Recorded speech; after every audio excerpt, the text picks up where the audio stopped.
Automatic high beams. It switches between high and low beam headlights automatically based on the lighting and the traffic. Could you explain a little bit more about it? Sure.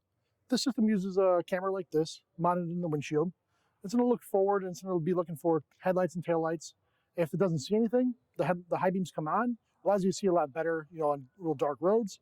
But when traffic approaches or it's coming up on a car, it'll see that and it'll turn the high beams off to make sure no one's blinded.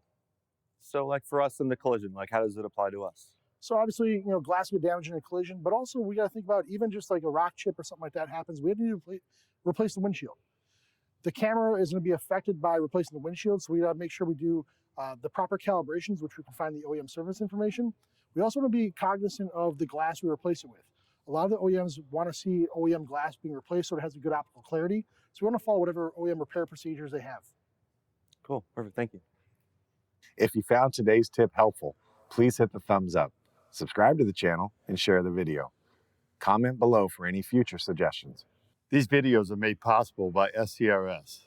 If you aren't currently a member, I encourage you to join.